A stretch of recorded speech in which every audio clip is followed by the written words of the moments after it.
I'm Austin Maples. I've been doing traditional tattoos for 15 years, and I'm here to present my list of my favorite traditional tattoo artists in the United States, curated for Co-Create. When I was growing up, I thought that you either had a tattoo and it looked like shit, or you had a bunch of tattoos and they looked like shit, but you looked really cool. So when I started getting tattooed at the age of 14, I just knew I want to be covered in tattoos. Individually, they're gonna look terrible, but I'm gonna look awesome when I'm covered in them. So I would go tattoo shop to tattoo shop with no idea of what to get, just that I wanted a lot. Later, when I turned 18, I kind of learned the term traditional tattoos. I think what drew me to this particular style of tattooing was really like a subconscious emotional connection to it. I came from a background in graffiti. I thought that the tools I learned there, I would bring into tattooing. So I started with this like crazy neo-traditional, super bubbly idea. And I honestly really didn't like them. So at some point it just clicked. I should be giving people what I would want to wear on my body. And I was collecting traditional tattoos. So I made that switch and never felt better. If I was to describe myself as an artist, I would say that I'm emotional.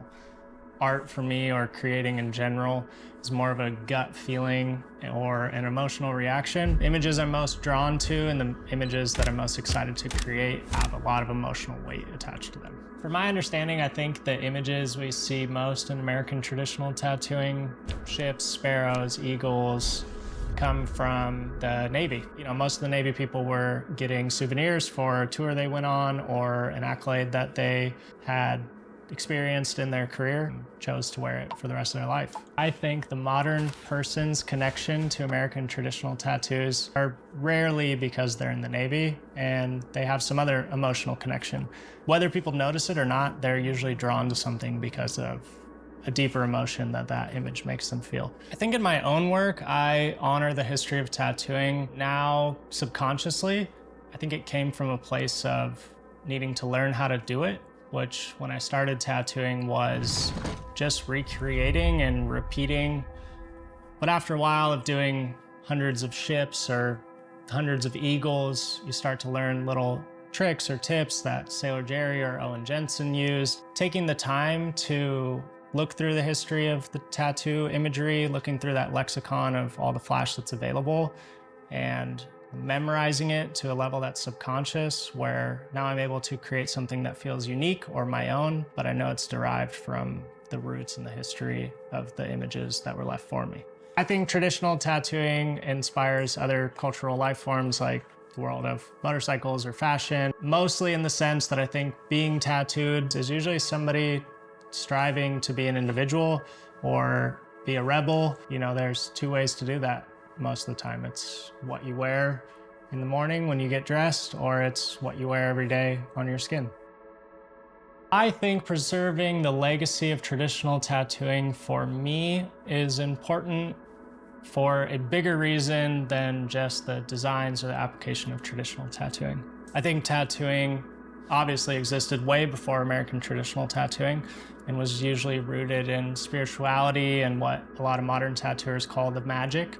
And I feel it. It's a thing that you feel between you and your client. I think it's really important for me to preserve that magic and to tell other tattooers, young tattooers, new tattooers, or tattooers that haven't experienced that, how important that is and how powerful that can be for the person that wears the tattoo. I hope my contribution to the world of traditional tattooing is similar or anywhere near my predecessor's contribution to me. I was delivered into tattooing with a foundation of a bunch of amazing designs. I've gained a lot from that, and I hope that I've been able to push some of those designs, add new things into the world of imagery that people create and look at to be inspired. And I'm able to leave a foundation for the tattooers after me to see that they can push the limits and bring it further and add something unique that the next generation will look up to. I think in the world of traditional tattooing, there's three types of people you can find. You can find a mechanic, somebody that applies a really good tattoo. They're very clean and super precise. And then you can find an artist, somebody that might focus less on the mechanics, but a lot on being creative and unique. And then there is the tattoo artist, somebody that is able to do both. Give you a really clean tattoo, but also something that might be proprietary. With all that being said, I'm going to show you a few of my favorite artists that inspire me that are on this list.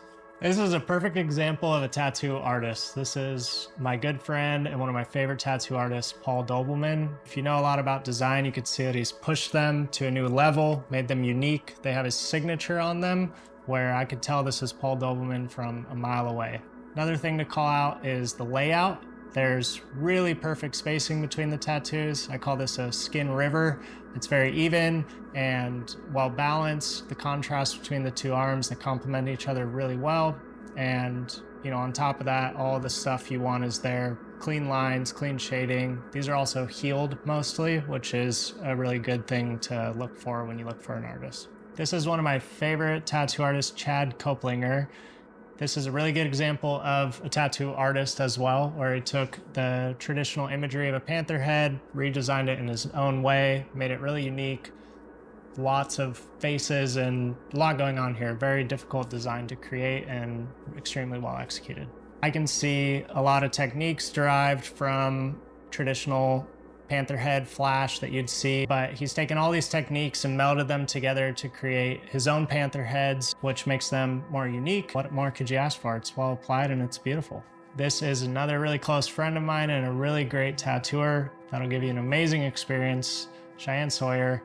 This is a really classic Jesus head with a lot of artistic motifs brought into it, as you see the Rolex symbol and the Louis Vuitton design on his face, really pushing the limits of what you'd normally see in traditional tattoos, but giving you all of the application and artistic vision that you want to see. This is one of my current favorite and has been a favorite tattoo artist of mine for a long time, Daniel Albrigo. He has been pushing this style of a tattoo you'd see on your grandpa today when it's all blown out and dark and old, but taking that design and applying it fresh and clean with really clean mechanics, so it heals perfect but has an old vintage look to it. This is Big Henry, a really amazing tattooer coming from Italy to New York. He has taken the style of folk and brought it into traditional in a really cool way, kind of making up his own rules and creating really unique designs that you don't see very often in traditional tattooing. Chris Fernandez, another favorite of mine. He's been becoming extremely popular for these well put together framed sleeves. The rest of his work is also extremely unique, well applied, and super artistically creative.